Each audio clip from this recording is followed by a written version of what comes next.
joogitaankaagay uga baahid badin hadiyadaad siiso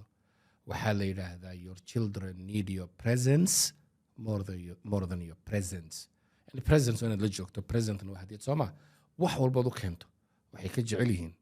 inaad la joogto hal tusaalaan waalidka siin marka ilmaha aadan noloshooda qayb ka ahayn idan la sheekaysanaynin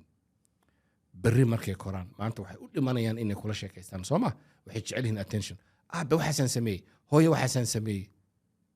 lama hadlaystaan naga fariiso remote baad ku jirtaa telefoon okay way kori marka maxaa dhici iskuulka ka soo qaadaysaa marka hadalkooda tarta way yara korin kulama sheekaysanayaan marka hooyo iskuulka sidoo ah I don't know way ku oran marka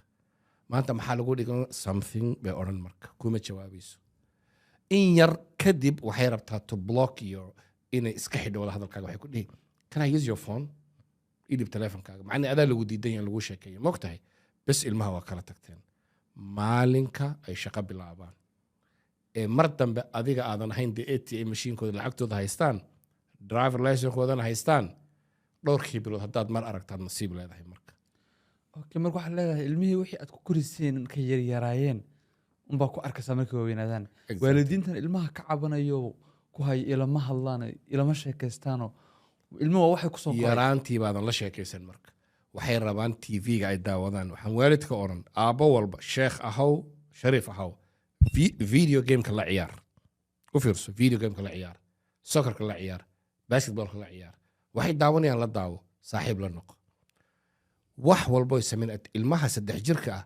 markuu soo boodo aabe what do you think guurja waa inaad dhahdo remote xagga askari inta ma ka waayeen sug marka middle school ha gaaraan iskuulka soo qaad sanka la taagaya marka hore aabe iskuulkayga I don't know maxay iga waran something in yar kadib waxa lu can I use your phone adaa la saka xiriir telefoon marka la galo saaxiibadeedo cadaan ama madoo lagu xamanaya oh my god I don't understand this family aabahay talks too much xaqiiq jirta way waxan marka sida darteed waalidku xaraba inaan dhaho maqaxyad ka sheekayso waxa runtii ka muhiimsan ilmahan inaad la sheekayso kulay waan sheekeynaa ilmahan la sheekaysanaa leedahay ilmahan la sheekaysano waxba in loo kala gar qaado laba xisbi iyo waxba soo kordhin maayaan ilmaha runtii in la sheekaysto qodobkaana runtii waa qodobaan ka digayo waan ku celin maalinka ay helaan driver's license iyo shaqo lacagna way heleen mar dambana ride-ka ma siinaysid Soomaa waa isdayseen maxaa xal ah marka in ilmuhu ku soo xiisi karo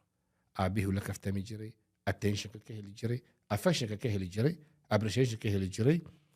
ay wada bixi jireen inuu noqdo lacagta faraha badan inuu safe gareynayno